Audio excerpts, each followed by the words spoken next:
Thank you very much, Bridget, for that warm welcome, and thank you all for being here on a Saturday afternoon. It's a pleasure to see so many people who are interested in the topic, and I hope you enjoy the exhibition. I'm a huge fan of Bridget. I know that you all know how lucky you are to have her.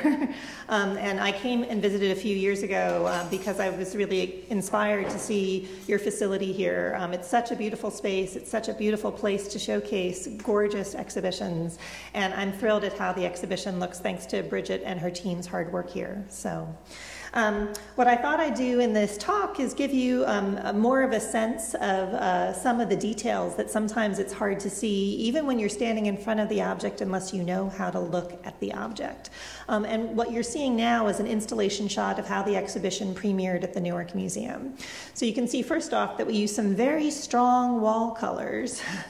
But it really set off some of the objects in a different way, and it's one of the interesting things about seeing the same exhibition in more than one venue is seeing the objects take new life in each venue.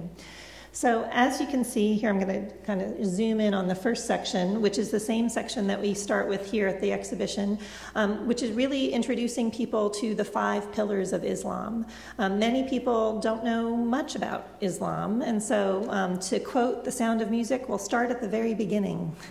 And so the beginning is the 5 pillars, which include charity, or almsgiving, fasting for Ramadan, the sacred month, prayer 5 times a day, the Shahada, or the declaration of faith, and the pilgrimage to Mecca. And we're actually going to begin to explore the exhibition through that last pillar, the pilgrimage to Mecca. So if you are physically and financially able, this is one of the important pillars that you are trying to acquire. And this object on the far side is a very, very small book, pocketbook, travel book, literally, that you have in the exhibition. This is just one leaf of it. But if you haven't seen what the Kaaba actually looks like, I thought I'd show you what an absolutely realistic rendition this painting is. The Kaaba is the black box in the center. Actually, it's a sacred stone within that box. And that box is draped with very luxurious silks that are beautifully embroidered or woven with sacred prayers. And you see all of the pilgrims in the white dressed and ihram for the men who are circumambulating, going around that sacred stone. And you see in the drawing the circular space that is created, that kind of courtyard that's created around the Kaaba, as well as the red mountains behind and the spires, the minarets that that are the place that you can call out to prayer from. On the other side of this book is the sacred site. Oop, and then I also wanted to pull back and give you a night view. And if I don't want you to be taken away from objects in the museum, but there's something fascinating also about seeing these things in motion. And if you go to YouTube and you search Kaaba on YouTube, you will see a constant sea of people moving around. And there's about 10 or 12 different really fascinating documentaries about pilgrimage to Mecca, looking at pilgrims leaving from China, from India, from the US, from Texas, actually, going to Saudi Arabia to visit Mecca and Medina and then returning. And it's really fascinating to see exactly that global impact. In China, because the population is so large, you have to apply in a special line in a queue. You have to hope that your lottery number comes up so that you are, even if you have the money, it's still a numbers game about how many people get to go from China. And they charter special planes that fly you directly from China to Saudi Arabia. When we had the exhibition in Philadelphia, I was really amazed I met 7 Hajis, both men and women, who had made the pilgrimage to Mecca more than one time. And it's really a phenomenal and unique aspect that's the only religion that requires of all its participants, if they're able to go to the same spot. And that's a very, very powerful thing, and it's a powerful thing for art. Neighboring to this is the sacred city of Medina, and here we have an image from the book in the exhibition, and there is the green dome over the tomb of the Prophet Muhammad. And that's where you see that resonance between those two pieces. So we're discussing this kind of center and periphery of trade. we're going to look at several examples of how that plays out in physical artworks. And here, what you're seeing are things that, if you didn't have the handy text, you might say that these were potentially all made in the same place at the same time, because they're all ceramics, and they roughly have these same 3 colors of glaze. But in reality, the 2 pieces on this side closer to me were made in Eastern Iran, whereas the 3 pieces on that side were all made in China. And they're made in part to imitate each other on multiple levels. So the thing that looks like a teacup is a Chinese clay homage, imitation, inspiration from a metal teacup. So traditionally, Chinese tea glasses would not have that circular handle. It would just be a cup without a handle. And if you visit the Metropolitan Museum of Art, you will find silver teacups that are Tang Dynasty that are made of metal as well. But this is a clay example. So this is both premiering this 3-color glaze as well as the form that is this clay handle. Below is this vegetal shape. We actually don't know what this was made for. And I had a number of specialists come to me and say, are you sure about this? We haven't seen things like this before. And this came into the Newark Museum collection in 1941. And I said, I know you haven't seen things like this before, but I'm really sure about this. And I'm sure about this in part because I think it relates to a particular kind of seed pod. So it was a foreign seed pod, a seed casing. And I had a researcher come and work with me last year who specialized in early ceramics and was delighted to tell me that about 3 years ago, they did a new excavation in China and found a nearly identical piece to this that is just coming out of the ground now. So without a doubt, it's a fascinating import of trade. And then you see often tomb figures. Many people are familiar with camels, crossing those deserts. The camels were the convoy trucks that were bringing these trades back and forth. And what you're seeing astride the horse is not a Han Chinese person, but a Western trader or a foreigner. And that is related to the kinds of traders that would be coming out of the Islamic lands. And on this side, also the types of clay are completely different between the Chinese example and the Eastern Iranians. The Eastern Iranian ceramics are fired at a lower temperature and do not have the same consistency in the clay. They're more brittle. But the other fascination for me, specifically this footed cup, the stem cup, there's 2 resonances for that. In the Chinese tradition, you will also find stem cups or footed cups, but you will also find these in Armenia used for the Eucharist in Christian churches. So the reason why the exhibition is called Art and Islam Through Time and Place is that it's really looking how Islamic forms can be used in and of and for Muslim practice, or how the art that is coming out of a Muslim tradition is used by resonant traditions that are neighbors to. And so this is our first iteration, which you're looking at between the 8th and 10th centuries of this wave of exchange of these materials. And then we fast forward to everyone's favorite blue and white wares. So the 2, here we flip-flop the slides. So the 2 examples on the far side are Iranian from the Safavid period, and the examples on the near side, these 3 examples were made in China. Now, blue and white wares would not exist in this world if it weren't for the trade between China and the Middle East, because initially cobalt, which is the mineral that produces that beautiful blue, was mined successfully in the Middle East and exported to China. So the Chinese use of cobalt was predicated on being able to trade with Middle Eastern sources of cobalt. Later, China figured out how to mine their own local sources of cobalt, but before, without them, you wouldn't have that interaction. And this very large jar, which is highlighted in the exhibition in the center with this wonderful lotus pattern on it, we find examples like this of this period, which is a 16th century jar, huge jar. There are many of them that survive in the Topkapi Palace in Istanbul today.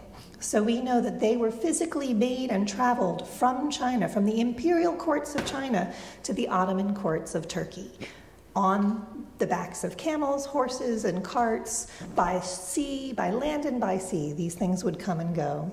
And then on the far side, part of the other thing that's interesting, as we were talking about for the previous group of ceramics, these are made out of different types of clay. So the Chinese ones are high-fired porcelain, but the Safavid periods are still fired at a lower temperature, and that's part of the reason why their color is so different than the Chinese examples.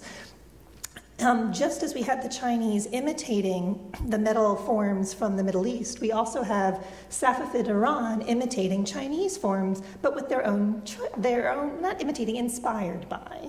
So if you look in the lower example with that round section with these flowers that kind of look like butterflies radiating, that relates to a kind of pattern that you find in the Chinese market. And then above, those are actually two quail, those little fat birds on the ground, but they don't look like the way that Chinese would draw quail. And so that you have to look at the manner in which the flowers and the animals are drawn that show resonance with each other and yet are drawn differently in different locales. And then there's a third layer to this trade in these two examples close to me. In the top one, that ceramic piece is imitating a metal form of a pitcher. And you find those styles of pitcher being used predominantly in Buddhist areas as well, in Tibet. But you find them as libation, both for drinking, for normal drink, as well as for religious purposes in the Middle East. This shape of this ur with the handle and the spout, and the way that the spout is connected by that extra connection for strength. But the silver lid on top of that was not made in China. The silver lid on top of that and this shiny silvery foot here were made by Tiffany's. In Newark. Newark, New Jersey is where all Tiffany silver and Tiffany enamelware was made, and these examples were made retrofitted when they went to an even more global market. And so that's the iteration of this kind of global trade for these examples.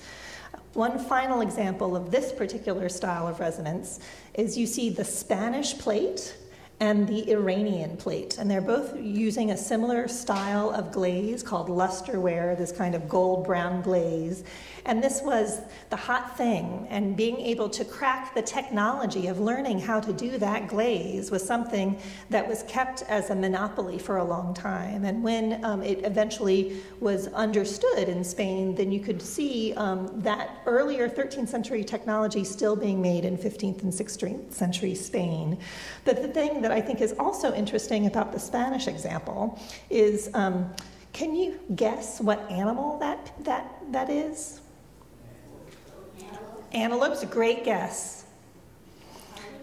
Ibis is a great guess. All of those are all in the right realm. Other people will think that it might even be a rabbit because they wouldn't look closely at the cloven feet, and they would see the horns as ears.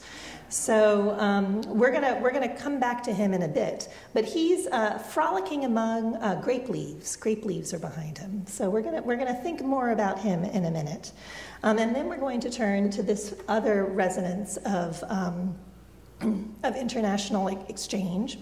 This is the front and the back of the same piece on view in the exhibition. It's a board that you write on to memorize the Quran. In Algeria, and it was acquired by the founder of our museum, John Cotton Dana, when he traveled to North Africa in the 1920s. And the way that these boards work is much like a colonial American slate board. You would write on it and you would wash it off, and you would write on it and you would wash it off. But when you washed off the words of God, the ink of the words of God, you didn't just bang the erasers outside. It had power in it, and so you would retain the ink water, and you would use that ink water as a special blessing. And then, once you had memorized all of the Quran or the portions that were assigned to you, you might decorate the board like this and keep one of your favorite surahs on the board as almost like a diploma of graduation. On the far side, the decoration, you can see the 3 cypress trees at the bottom. So cypress trees, being evergreen, are a perfect emblem for paradise, especially if you are raised in a desert environment. The idea that a tree can stay forever green is the perfect entrance to paradise. But above it, floating in the air, as it were, are these 2 golden fish. And above them, in the center, is a white lotus flower. And then arcing above the white lotus flower are blue, red, and yellow wish-granting gems. Now, people who study Buddhist art will recognize the lotus flower, the golden fish, and the wish-granting gems as 3 of the 8 emblems of Buddhism. And that's because if something is a powerful emblem, it becomes absorbed in different ways. And so you will see on many of the objects in the exhibition a 6-pointed star. And some people will say, well, isn't that Jewish? Well, yes, and it's Muslim, and it's Hindu, and it's Buddhist. And wish-granting gems, I think you can all guess that people the world over would love to have wish-granting gems, and that they represent not just material wealth, but spiritual wealth. In terms of the 2 golden fish, you are here on a coastal environment, so you can appreciate the importance of fish to one's livelihood. But fish in a Mamluk context in northern Egypt, you can see the fish pool in the center of this basin that's in the exhibition. Fish in a fish pool represent light on the water, and therefore God's grace on the water. So that fish has a resonance of abundance, but it also has a resonance of sunlight and of God's love. But it's not an accident that the fish appear in a bowl like this, because this bowl would have been potentially also an eating bowl, and we know that fish can be very good eating, as is in this tray, where the fish become an even more complicated vision to see. So here we've got pools of fish who are just jumping in a wonderful geometric pattern, but then you also have them swimming over and under each other all throughout, interspersed with fabulous inscriptions that are all usually homages to one's relationship not only with God, but with being a good guest and a good host. And then at the edge, it's a little harder to see. It's easier in this example to see in person once you know to look.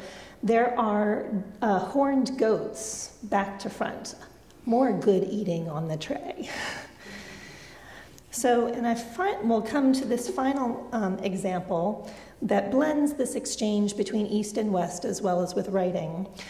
So these are 2 hats that are made in Sulawesi in Indonesia in the Bone Regency by the Buginese royalty.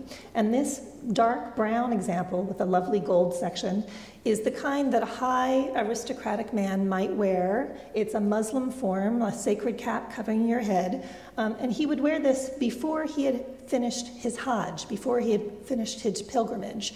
But if he was able to complete that pilgrimage, he would get a white one. And it's not just that it's white, it's actually inscribed here and here. You see those faint vertical lines? And that says Hajj, Hajj. So he gets to double advertise that he's been to the Hajj. I had the good fortune yesterday to spend a glorious amount of time at the Museum of Fine Arts here in Houston, which has many spectacular things. And I wanted to say that while the Glassell collection has a wonderful brown hat like this, it's actually really speaks to how special this material has a place in Houston, because to my knowledge, there's really only 5 of these hats in the Americas, and you have 2 of them here in Houston. So you may think that because you have this already at the MFA and there's one here, that they're a dime a dozen, but they are not. They are not. They are really, really special, and it's actually such an honor to be able to physically be able to look at this example here and then go see the example in the MFA and compare and contrast the way that they're woven. So if you look at this pattern here, you can see what looks like what sometimes is called a Chinese key. And if you can recall your world map, of course, Indonesia is on the sailing route between southern China and Mecca and back again. So you've got this layer that the form of the hat comes from the Middle East, the patterning comes from China, the inscription, the Hajj, and then this use of white and dark for imitating a completed Hajj versus a non-completed Hajj. And that's our perfect segue to another section of the exhibition, the Declaration of Faith, or elegant epigraphy writing as art.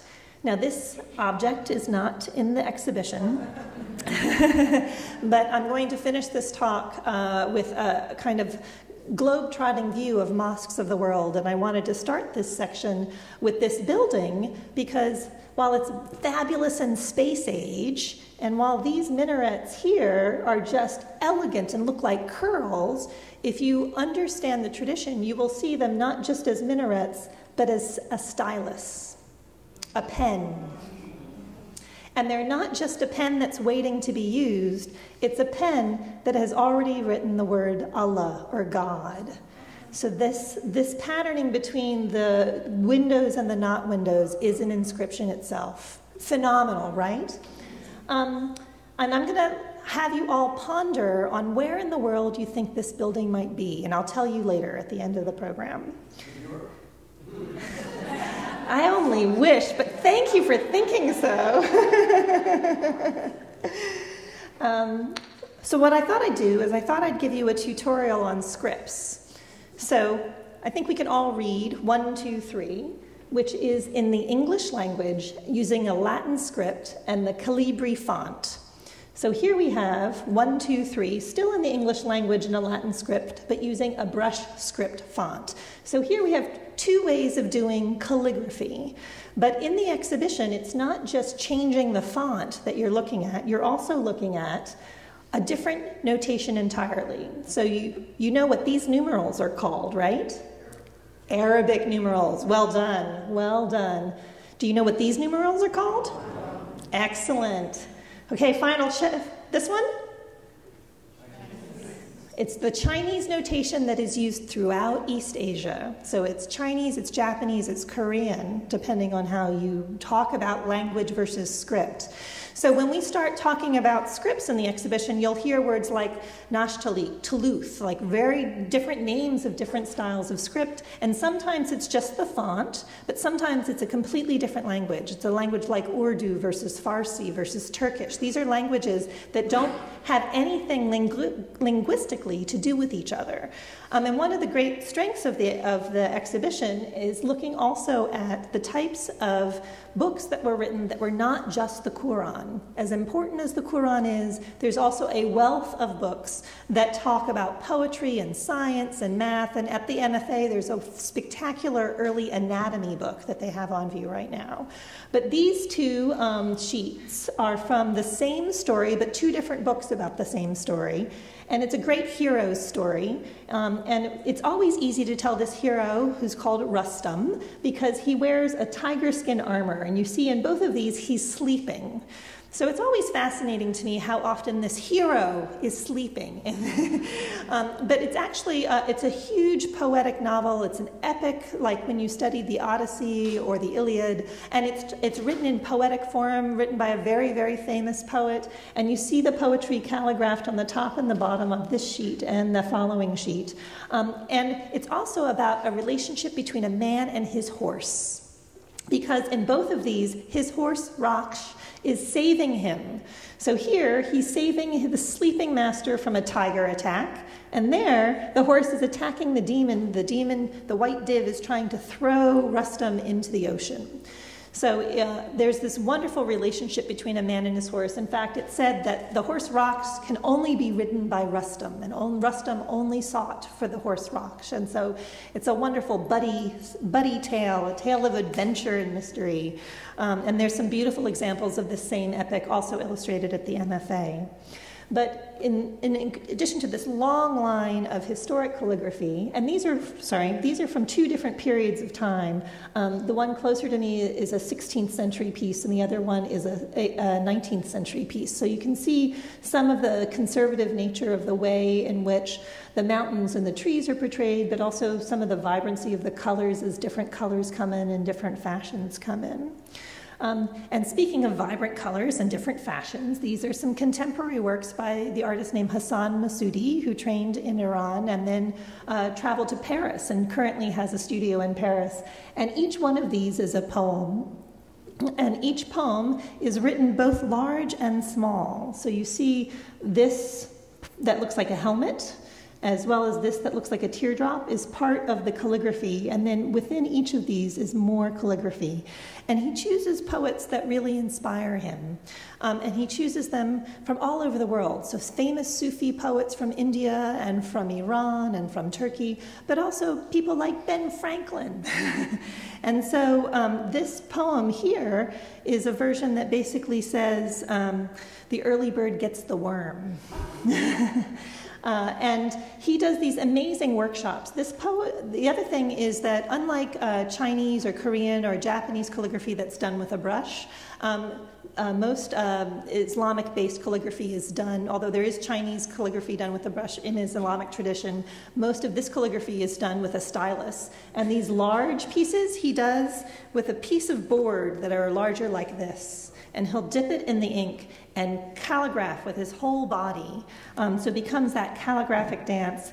And I highly recommend you go on Vimeo or YouTube and look up this artist, because there's some great images of how he's has his colors on the wall and is making this calligraphy. And he's been collaborating with a graffiti artist in Paris, a very famous graffiti artist. And they have this great moment where he's doing his practice and the graffiti artist is doing his practice on the same wall. And the graffiti artist, of course, the spray can is an extension of his arm, whereas this master with this kind of thing, where it looks like he breathes and he does calligraphy, he's struggling to adapt to the spray can as the new form for the calligraphy. So it's very much a vibrant and continuing tradition of calligraphy, and we see that also in this wonderful pair of works by the artist Victor Ekpok, who's a Nigerian artist based in Washington, D.C., and he's titled the piece, "Should the Moon Meet Us Apart, May the Sun Find Us Together."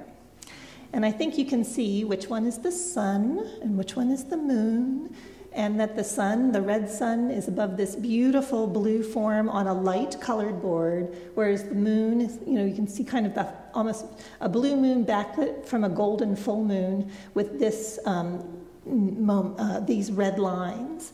Well, these lines are also a form of script. They're called an Nsibidi script, and they're an ideographic language of Nigeria, indigenous to Nigeria. And the form is a writing board. The top part is a handle that you can put your hand on, and the curve is supposed to go around your belly.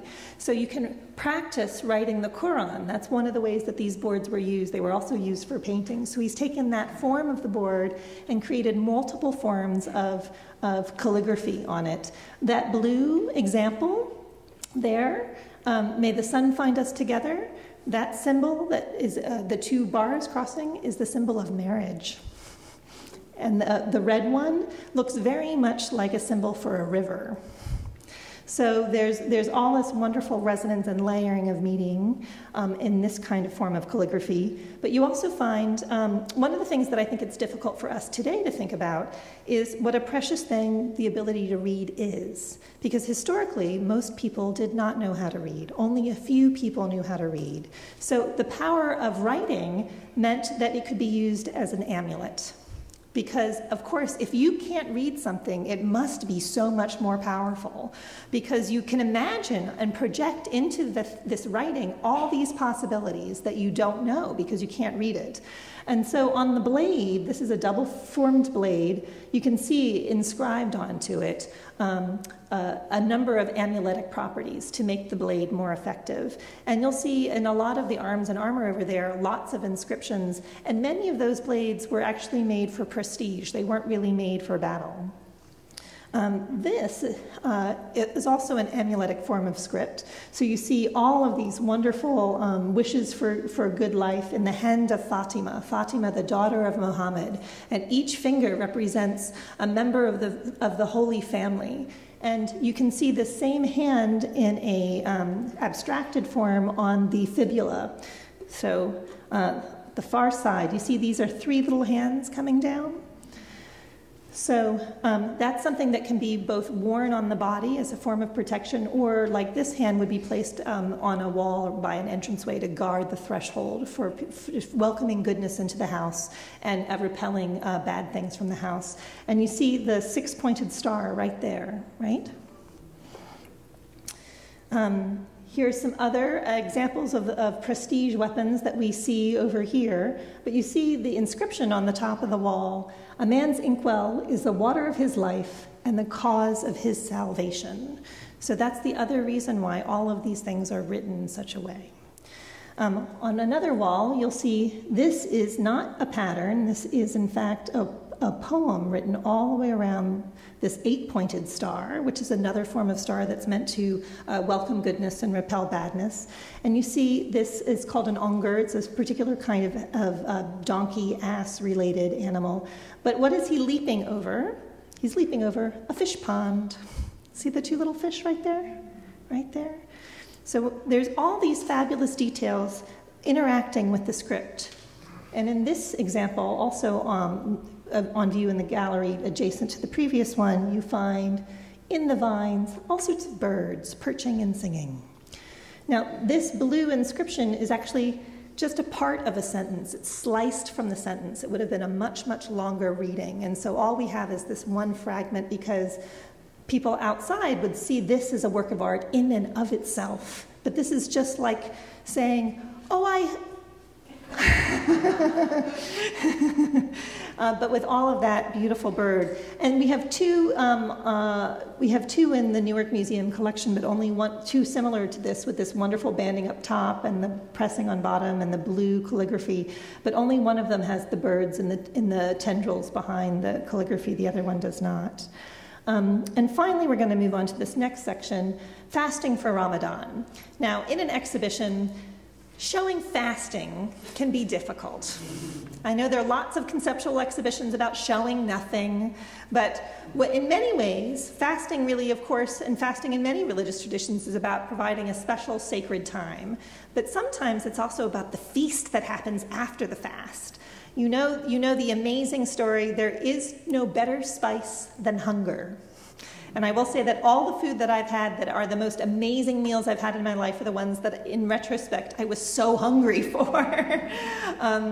But this really celebrates the feeling of hospitality, the importance of hospitality. And as it says in the exhibition, hospitality in a Muslim lineage is likened to the relationship with God. So to be a good host, to be a good guest, both of those things relate to your relationship with God. If you are the guest, you are receiving God's love through the host. If you are the host, you are receiving the opportunity to be generous like God to one's guest. And so you're both expected to behave really, really well with each other in order to eventually attain paradise. And what you see here is a lovely dance party, the king in his shaded courtyard, there's a falcon speaking. But when you first come, you also get the opportunity to wash up, which is why we have this ewer and basin on the side. So you are welcome to the home, you're given to wash up. And I wanted to point out about this particular painting, it's not just this fabulous riot of color in the center, it's also subtleties in the border. So can you see this golden long-horned goat ibex, just like the plate? And then underneath it here is a wild boar. So the golden items in this border are like the animals that perhaps this hunting party has hunted to produce their feast.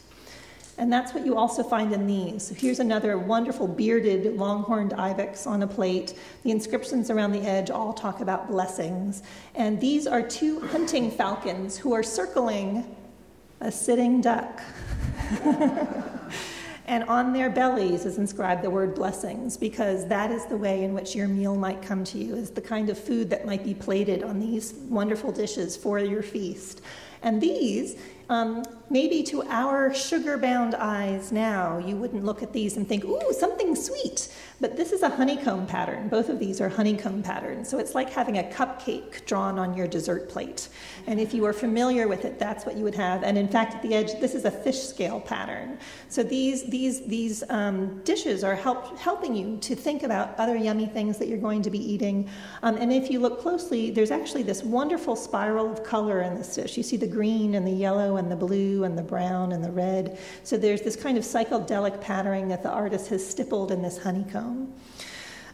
In the Newark Museum example, you still have this coffee set here on view, and we showed this is taking coffee in North Africa. So I don't know how many of you prefer an Ethiopian blend of coffee, but if you do, it's because you like where coffee comes from. All coffee in the world began in Ethiopia, and the tradition of drinking coffee is from that moment. And this tray that has a small coffee pot and 2 cups, those cups each have a half of a poem. One might be, I think that I shall never see, and the other cup would be, a poem as beautiful as a tree. So it really demonstrates that that's coffee that's meant to be drunk together. It's meant to be this sense of hospitality. And these plates, while not having food on them, have the floral garden that you would want to perhaps be eating in. And it has this amazing ewer here, this one. This comes from a South Asian tradition. And in the South Asian tradition, you see the kind of duck-like head or goose-like head. This is a celestial goose called a hamsa. And then here is a dragon-like form with a tail for its handle, and a makara, which is a mythical animal that's a cross between an elephant and a crocodile. All three of those animals, the goose, the makara, and the dragon, relate to water. Because they're the form, I mean, when goose migrate, when you think about geese or ducks, obviously they're water creatures, but they also relate to celestial rains. And when you drink from this ewer, that imagery is supposed to be a self-replenishing ewer by having those animals on it. And this sarinda, this musical instrument, is a kind that traveled east and west. But my favorite thing on it is you see the little bird heads here? It's unfolding from a tree that's called a wak-wak tree. And a wak-wak tree is a tree that can produce animals of all nature. So you can grow anything on this tree. But the reason why you have birds on this instrument is because, of course, bird song and musical instruments. So the birds will help amplify music as a form of hospitality.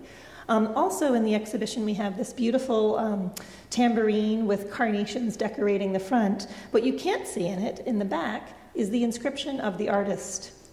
So this is a calligraphic name of the artist done in the form of a bird. So again, bird song. You also have these ceramics that are made into hookah. Smoking hookah is another way that you would welcome your guests. You would smoke hookah water pipes together. And the front of one side has a tambourine player right there. She's playing the tambourine while the young gentleman is enjoying a woman dancing in front of him. So all very leisurely and celebratory, as is this. This far side is the marriage of Mir and Ma, which literally means the marriage of sun and moon, and east and west. So here the king is overlooking this marriage dance with all of his musicians and all this festival. But this is a story of love unrequited, Manjun and Layla and Case.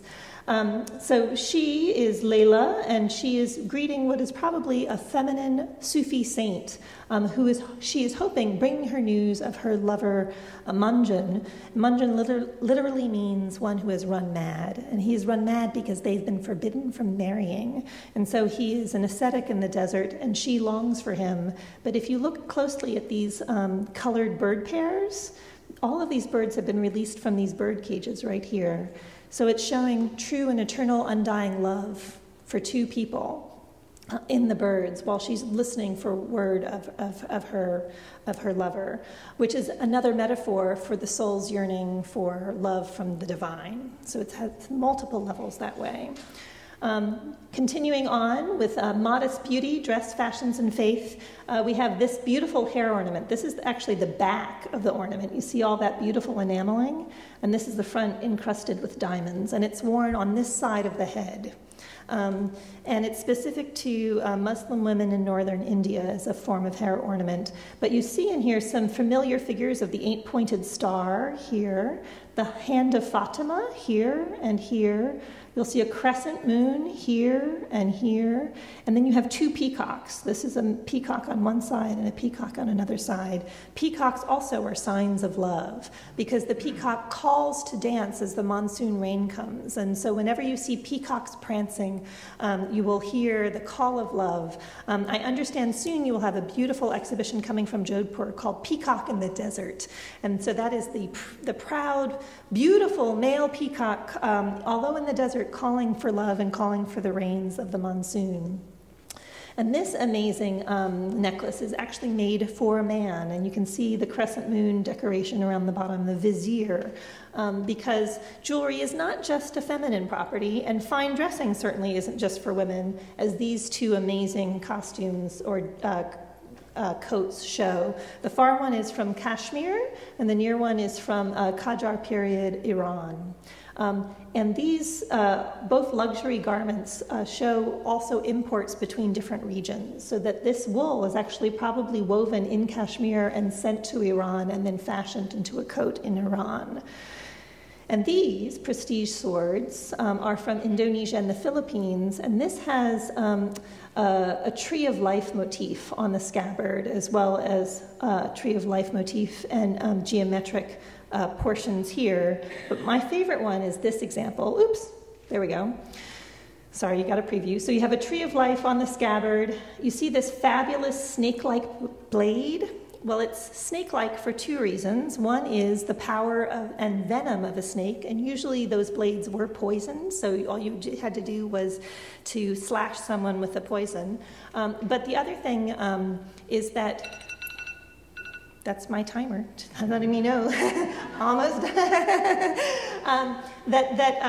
If you are punctured with a blade that is wavy, it will not heal as well. A straight cut actually will heal better, so that has a double power to it. This style of blade potentially predates Islam in Indonesian regions, but continued on as a status symbol. And one of my favorite things about how powerful and beautiful these objects are is that shape on the top of the scabbard, which is a boat shape. So it's literally like boats sailing between all of the different islands of the archipelago. And if boats and your hip ornaments weren't enough, you could also pimp your ride. This is a cape meant for a horse.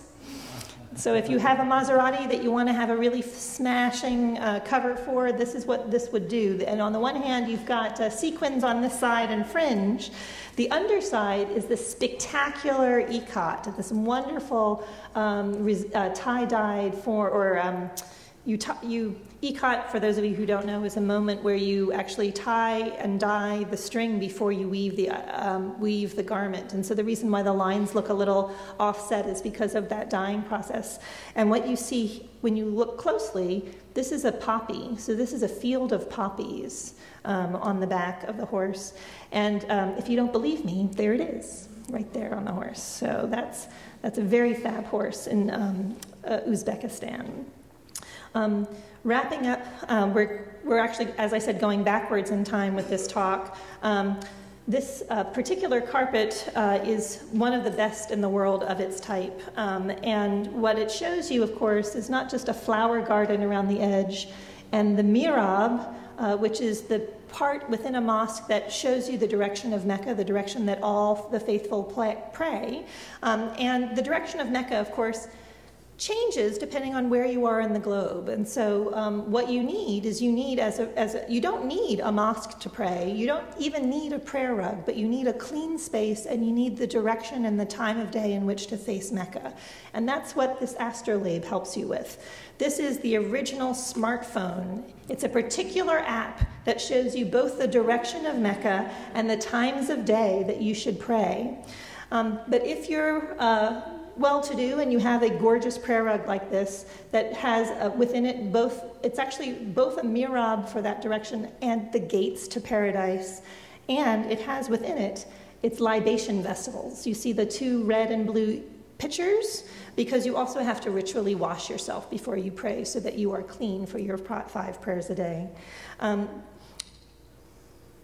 I think I've over-talked, so I'm going to speed through because I want to get to a really important point. This tent panel made in Egypt is a part of the temporary dwelling and part of a massive part of architecture that you don't normally see in this form. It's almost died out, but this was commissioned by our founder in the 1920s. And you can see how it looks like stained glass or other kinds of woodwork. There are arches down here. The inscription here I've translated, so you can see this is your fab party tent. You would rent these for weddings or even for celebrations of promotion. This amazing portrait of Aurangzeb, one of the most devout emperors of India, reading his Quran for one of those prayers 5 times a day. But in the background here, you see the elephant procession leaving the fort, which is another way to look at architecture in Islam. This is one of my favorite pieces. This is a Pakistani tile, and for those of you who like the garden club, you can see here's a lotus, and here's an iris, and here's a daffodil, and here's another iris, and here's another daffodil, and here's a carnation, and here's another daffodil. So there's so many different flowers coming out of the same stalk to show that kind of verdant glory. And on this Islamic plate, you'll see blue tulips and carnations and red hyacinths and this leaf called a saz leaf. So it really is giving you this wonderful range of flora. And here you have the moaning cowherd seeing the lion attacking his cow. And good, now I'm where I want to be in the times of time. So the pillar of zakat, or charity, or almsgiving, these are two different bowls. One was collected in Algeria by our founder. The other one was definitely made in Iran. And you can see there's a dervish. You see the little hat and the man here, and there's another dervish smoking a hookah pipe here. These are coco de mer, a particular kind of shell coming from the Seychelles Islands. And this kind of shell would then wash ashore on Saudi Arabia and the banks of Africa and Asia. And so the inscriptions on these bowls talk about being, actually, I want to read you the inscription because it's such a good inscription. And it's such a fascinating moment because it's already an exotic natural form that is being transformed. Dervishes don't beg for themselves, they beg to give to others. So it's this other form of charity. It's a charity that is writ large as possible. And the inscription on this near one reads, "We shout with loud voices. We do not hide the secret from anyone. Universal are the waves of the sea. Waves and the sea are the same. Where is there a single water drop? There is only one, no other. No one else. Only He. He is the one. There is no other God, only He." So it's really showing that metaphor through the seashell coming for the ocean, and that we all relate to that. No single drop of water, that here as a community in this room, that we are all one together. And this form of charity, I especially in the wake of Harvey in the storm, I was really inspired. These are a number of mosques here in Houston, and many of them opened their doors to help as relief shelters after Harvey, and that's another part of the pillar, this charity and help and assistance. And it's just part of the mosques of the world. And so I'm going to do a little reverse slideshow for you of mosques of the world, beginning here in Houston, and then going to, okay, have you guessed where this is? And we're going to do a reverse chronology too.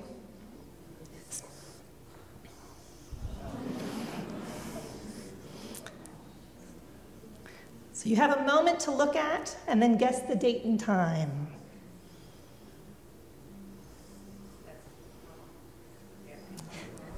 We got some people who already know where they are. Well done.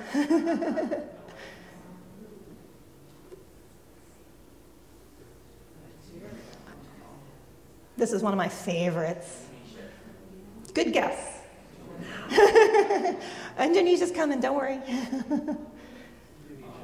No, close. Brunei. I love this one.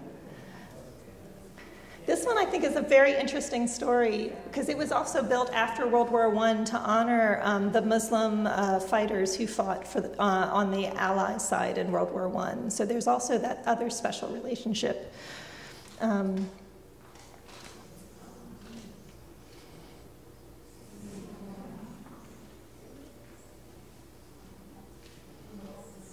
So this is before our revolution, of course, 1766.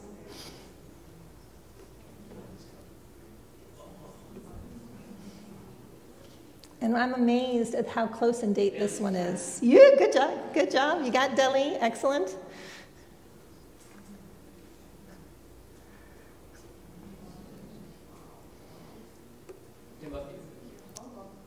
Well done. Oh, we have a winner. Okay, this one?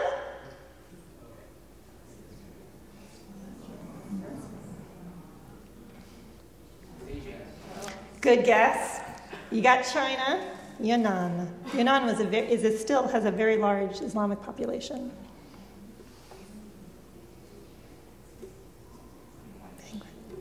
15th century Bangladesh, so cool.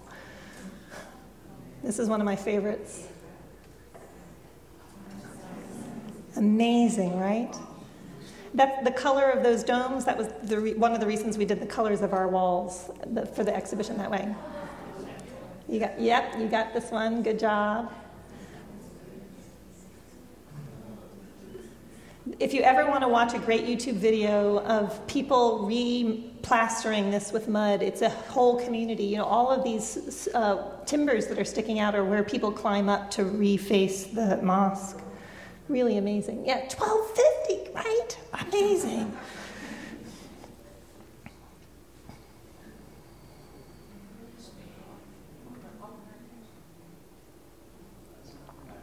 Cairo, well done.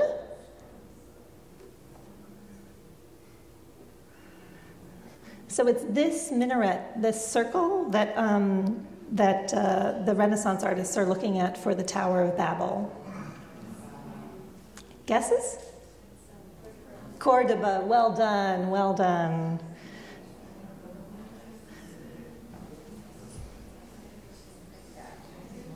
$742, Xi'an.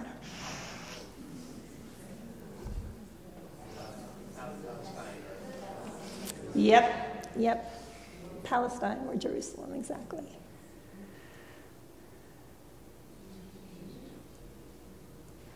And now we come to where it all starts. Thank you very much. I'm happy to take questions.